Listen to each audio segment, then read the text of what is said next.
Hello everyone, I'm sorry I haven't really made a video recently. I don't remember when the last time I made a video. I think it was live. But I've been a little under the weather. You might be able to tell by my voice. I'm very stuffy and sniffly and gross. I'm pretty sure one of my close friends got me sick, so that's always a good time. Perfect timing. Love being sick around Halloween. It's pretty much ruined a lot of my plans, but for example, tonight I was going to go to this Halloween party, but it doesn't start till 10 a.m. and it's still a school night, so 10 p.m., and it goes to 1:30 a.m., but it's a school night, so I probably won't be going to that, especially because I'm not feeling my best. That being said, I have been thinking about this topic because I'm actually taking a philosophy of art class right now, which I thought was so excellent. And in fact, I'll be writing a paper about reborns as an art. And I'm actually going to connect this with my other class, which is ethics. It's an ethics-based class. So this topic has just been really relevant lately. We've been discussing similar things in my philosophy of art class. So basically, my overall question is, how attached are we allowed to get to our artwork? How attached are we allowed to get to the dolls that we make? Because for most of us artists, it's a form of income. It's a form of extra money. Some people, it's their main source of income. So are we really allowed to get super attached to the dolls that we make? For example, I see this all the time on the forum, the Bountiful Baby forum, and on the Facebook groups. I see people get mad when the people that they sell their dolls to mistreat their dolls.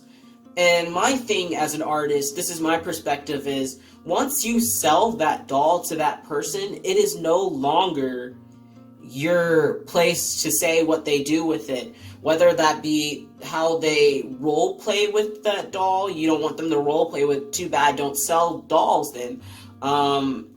Whether you don't like how they're keeping the hair, or, it really isn't your place after the doll's already sold.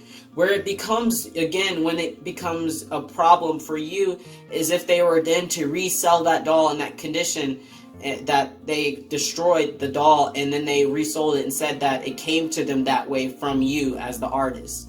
That's where I think, again, you can say something about that. But if you sell a doll to someone and then they then treat it however they treat it, can you really say anything? Because at that point, it's no longer your property. And if you are going to get that attached to dolls that you paint, then maybe you shouldn't be painting them to sell, is my thing. Because ultimately, if you're making dolls and you're selling them, part of it is you're doing a business. Part of making and selling goods and services, it's a business. Therefore, once it's no longer in your possession, it's not your prerogative to say what it can be used for. I think that's interesting that a lot of ladies, a lot of the people who paint these dolls have such issues with how their dolls ultimately are being treated, because they're not your children, they're not real children, and if a person wants to use that doll to prank people, they paid for it and they have the right to do so. If they want to buy the doll to roleplay in ways that make you uncomfortable, maybe it's not right, but it is still kind of their property at that point to do that with. For example, for me, it would bother me a little bit if someone were to use one of my dolls to pretend like it was a real baby that was sick.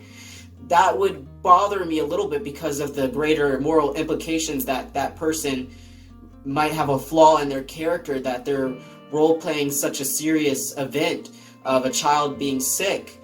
But then again, it's not my place to say that they can't do that with their property. Also on that same line, I would be a little uncomfortable if someone were using one of my dolls to role play breastfeeding on a public space. But then again, that's their body, that's their doll at that point. So as an artist, I can't really say anything. It's not my place. Furthermore, I think it's interesting.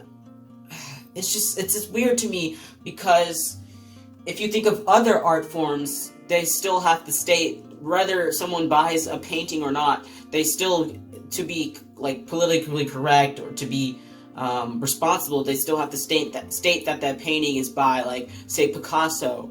And when you post the doll, I feel like it's similar, that you have to say that this doll was painted by so-and-so artist in this nursery. But at the same time, your responsibility as an artist is removed once you sell that doll. So it's also interesting when people want refunds. Do you give refunds, even though after they buy the doll and it's in their possession, it's their, whatever happens to the doll is it's their fault. So I don't know. It's really complicated. I think though that artists need to stop attacking people for what they end up doing ultimately with the dolls that they willingly sold to them. Another example that I see all the time on forums is when people are buying the reborns for their children. People are very, very quick to attack those parents that are buying these dolls for their reborn, for their children, because reborns aren't technically, they're not supposed to be for kids. Because they haven't been safety tested, and they have some materials in there that could get loose and harm their child. But at the same time, it's kind of up to the parents if they want to make that decision to get the doll for their child. I think as an artist, our responsibility is to make sure that we have a clause that says that these dolls aren't particularly for children, but if you do buy them for children, then it's the parent's responsibility if anything were to happen with the doll and the child. Because regardless of what we say, there are going to be parents who buy these dolls for their children, for their small children. That's just a thing that's going to happen regardless. Like, someone could post on the forum that they're looking for a doll for them, and they still end up giving it to their child. So, as an artist, it's kind of difficult to navigate around these topics, because you have to realize at some point our responsibility, our connection to the dolls that we sell in, because it's no longer in our possession. And I think that's a lot of, it's a big society thing that we have to try to get better understanding of when do we draw that line? Where does a separation occur between artists and their artwork? Yeah, I think that is a very interesting topic to think about.